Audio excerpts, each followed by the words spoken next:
திருவண்ணாமலையின் ஸ்தல வரலாறு. திருத்தலச் சிறப்பு வரலாறு. சைவத்தின் தலைநகரம் திருவண்ணாமலை. பஞ்சபூத தலங்களில் அக்னியின் தலம் இது. அக்னியே அனைத்துக்கும் மூலம். முக்தி பற்றி பேசும்போது திருவாரூரில் பிறக்க முக்தி, காசியில் இறக்க முக்தி, தில்லை சிதம்பரம் தரிசிக்க முக்தி, திருவண்ணாமலையே நினைக்க முக்தி என்பார்கள். அருணை, அருணாச்சலம், முக்திபுரி, சிவலோகம், அண்ணாநாடு போன்றவை திருவண்ணாமலைக்கு உரிய வேறு பெயர்கள். இங்கு தலவிருட்சம் மகிட மரம். மகிடாசுரனை துர்க்கை சம்ஹரித்தது இங்குதான். ஞானிகளுக்கு வீடு திருவண்ணாமலை, சித்தர்களின் சரணாலயம் என்றும் சொல்லலாம். இங்கு அடிக்கி 1008 லிங்கம் என்பார்கள். இதனால் பலர் செருப்பு அணிவதில்லை. திருப்புகழ் பாடிய அருணகிரி இங்குதான் பிறந்தார். திருவண்ணாமலையில் இவர் பாடிய திருப்புகழ் 79 அருணாச்சலேஸ்வரர் ஆலயத்தில் திருமுருகர் காட்சி இருமுறை இவருக்கு கிடைத்திருக்கிறது. வரலாற்று சிறப்பு மிக்க இக்கோயிலுக்கு அநேக மன்னர்கள் திருப்பணி செய்திருக்கிறார்கள். திருவண்ணாமலையை ஆண்ட வள்ளலா மகராசனுக்கு இறைவனே மகனாய் வந்து களி தீர்த்தது இங்குதான். சிவன் கோவிலில் காமதகனம் நடைபெற்றுவதும் அம்மன் சன்னதியின் முன்பாக தீமிதி நடைபெறுவதும் இந்த திருத்தலத்தில் மட்டும்தான். இவ்வூரில் மட்டுமே மாணிக்கவாசகருக்கு தனி கோவில் உள்ளது. இங்கு வாழ்ந்து மறைந்த மகான்களுக்கு எண்ணிக்கைக்கு கணக்கே இல்லை. சேஷாத்ரி சுவாமிகள் தொட்டு ரமணர் வரை எத்தனையோ மகான்கள் தலத்தின் மகிமையுடைய உலகம் அறிய செய்திருக்கிறார்கள். அவர்கள் வழியில் ராம் சுரத்குமார் என்கிற சமீபத்திய யோகியின் பணியும் குறிப்பிடத்தக்கது. இங்கே அருணாச்சலேஸ்வரர் கிரியாக மட்டுமா திகழ்கிறார். யோகிகரும் ஞானிகரும் குருவாக லிங்கோத்பவராக அல்லவா வீற்றிருக்கிறார். இந்திய மண்ணில் இருக்கும் உத்தம சிவலிங்கத்தின் 68 ஆகும்.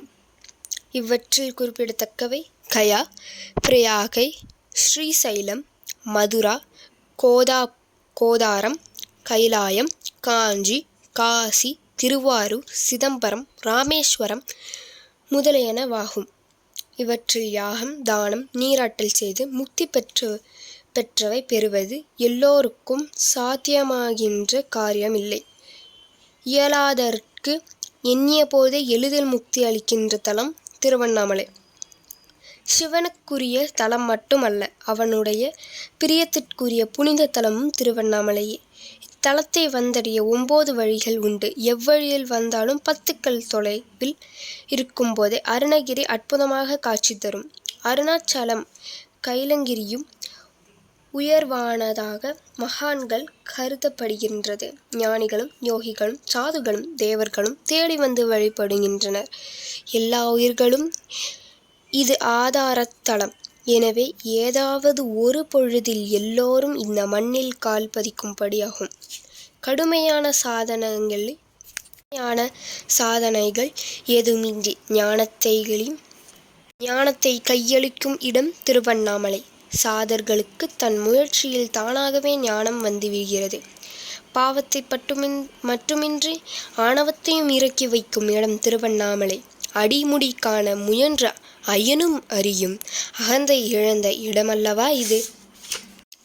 பார்வதி அம்மையும் அண்ணலின் இடப்பாகத்தே இடம்பெற்று அமர தவமிற்றியதும் இங்குதான்.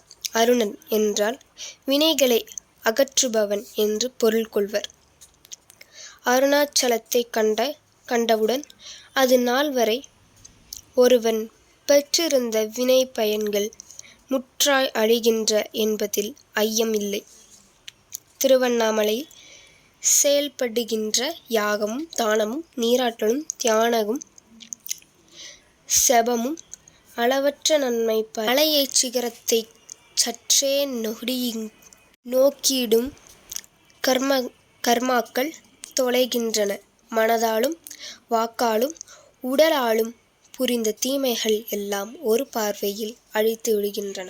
நன்றி, வணக்கம். 2ஆம் பாகம் கூடிய சீக்கிரத்தில் வெளியிடப்படுகிறது. உங்கள் யூடியூபில் பூர்ணா லைஃப் ஸ்டைல்.